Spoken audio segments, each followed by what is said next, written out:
one's for the homeless romantic.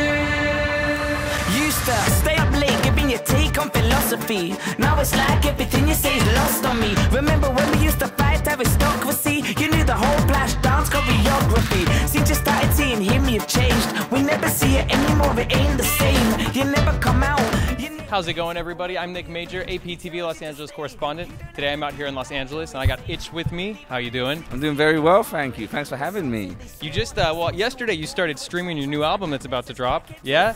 And it's The Deep End. So talk to us about that first off. You've the last 2 years sounds like you've been busy. You're in the King Blues for the last decade. And then after that, you guys announced your breakup in, was it April of 2012? That's very precise. Yeah, I think so. 2012 sometime. And then right after that, it sounds like you kind of just got up on the horse of doing some solo stuff. I climbed up on that horse. Yeah, and how has that horse ride been? The horse has been nice, actually. No, not so much bucking, so it's been good. And I'm very excited that finally people can hear the fruits of the last 2 years. And yeah, I'm excited about it. Yeah, so is that pretty much what you've been up to this whole time? Have you just been working on this album nonstop? I'm guessing a lot of hard work, a lot of blood, sweat, and tears is going in this one. Yeah, blood, sweat. Some tears, a lot of sweat actually, a little blood, some tears, not a lot. And I'm glad it's finally out. It's been a long time coming, I've been working on it for ages, so yeah, I'm excited.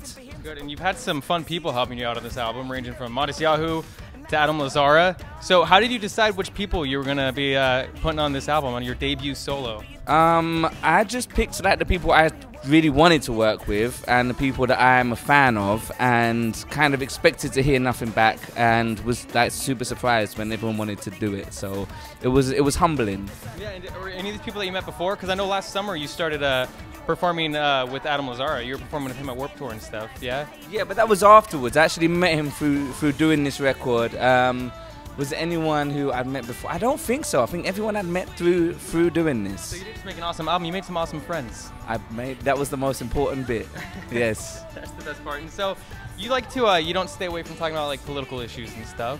Correct. And another thing is that your music, it kind of fuses together two genres of music that kind of got started away from the major labels, that kind of got started, you know, in the bedrooms and the basements and the alleyways, and that's kind of the hip hop and punk. I think they're two of the truest genres of music.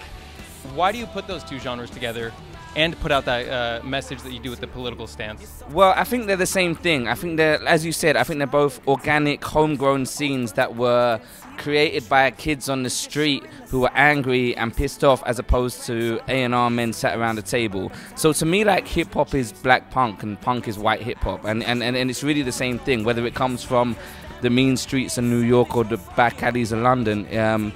It's the same vibes and the same philosophy behind it. And to me, my favorite artists are like The Clash and Public Enemy, and people who had a political message. And I feel that there's not enough rebellion, real rebellion in music nowadays, and there should be more rebellion. And as an artist, I feel it's like not a duty, but I think it's like it's a privilege to be able to talk to kids and to have them listen. And so if we can make them say, if we can say more than just shake your ass, and we can actually say, look, we can make a change if we get together and actually use this as a vehicle for social mobility and social change, and that's like a great music to me. So your mission as a musician is kind of you just your mission as a musician. So your goal as a musician is more to kind of help put out a message that you think maybe not enough musicians are putting out, where they're kind of using their music as a way to just kind of do their fun stuff and kind of talk about dancing and partying. I don't want to hate on anyone who's going out and just talking party songs. That's great and that's up to them. But for me personally, I'm not here to have my 15 minutes of fame. I'm here to leave a legacy and do something I can be proud of. And I feel like if you're making music and you ain't trying to change the world, what's the point, you know? From going solo to working with some other people, do you prefer what you're doing now to what you did before? I know it's a very different thing. That's the thing. I mean, I loved being in a band, and I loved that we were a gang and we went out, and in the early days there was always kind of a threat of the police coming to shut down the gigs, and it was genuinely dangerous. And it was only towards the last year or so that it started to get a bit stale. And now as a solo artist, I find it exciting again. And if I'm not excited by it, I can't expect other people to be. And I'm just one of those people that can't really lie, and I have to be kind of honest with it. And so I just wanted to do something that excited me again, that creatively gave me a place where I don't have to worry about there being 2 guitar parts and a keyboard part, and it can, you know, creatively it gives me a lot more like freedom, and so I'm much happier now. good. It's good. It kind of brought back that little spark Yes. that you got to have to make it fun. Yes. And I know you were just recently down in Texas. You're doing South by Southwest. You did our interactive show, actually. That was fun. So how was that? Yeah, talk to us about South by Southwest. I was down at South by So What, and the weather was just terrible. Okay. So how was it over at where you were at? The weather was good. It was fun. It was actually my first time there. I was meant to go last year. I had some visa issues last minute, but it was actually like really awesome. There was like, I don't think I've ever seen so many drunk people in one place at one time, and it was like a big party. It was really cool. I enjoyed it a lot. It's something that you'd love to go back and do again. Yeah. Yeah, and I see that you were also down here for our monumental earthquake that we just had.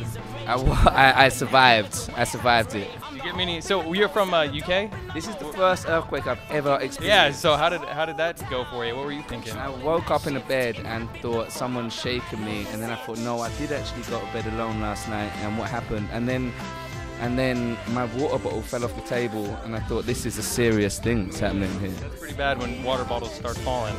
A risk. Yeah. I'm glad you're safe. I'm okay now. I had a little counselling to go over the trauma. Therapy was required. There was some trauma, but I'm okay now. Good. I'm glad. And now you're on tour with Air Dubai. So are you excited? Is this pretty much your first tour across the U.S. as your solo to be showing off your new CD, which comes out next Tuesday? Is that when it's out then? Yeah, I'd say next Tuesday-ish, sometime around then. This is like the second leg of this tour. So I did the Warped Tour last summer, and so this is the first like club tour that I've done as a solo artist in the US, and like super excited. We just did the East Coast and it was awesome, so I'm really excited about being on the West Coast. Good, and the reception has been great for the new CD. I read some of the reviews, and Yeah. it's got to be pretty good knowing that you come out the solo thing after a few years and everybody loves it. Yeah, I mean, I think like the most important thing to me is me being proud of it, and I'm proud of it either way.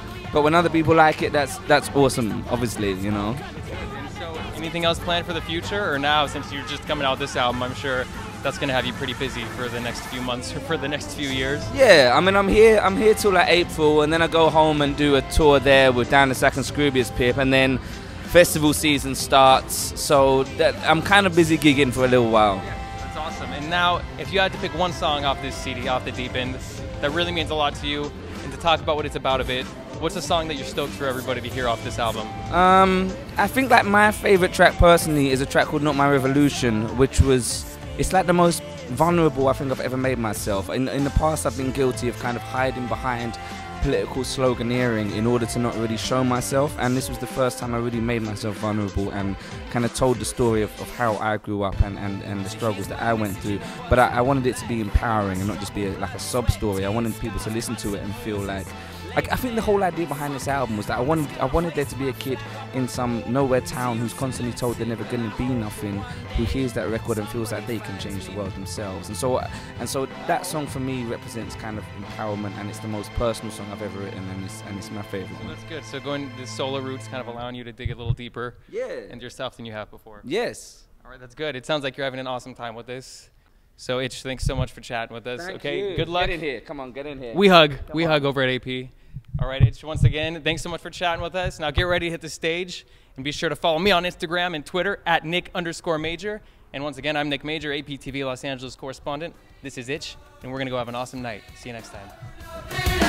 This one's for the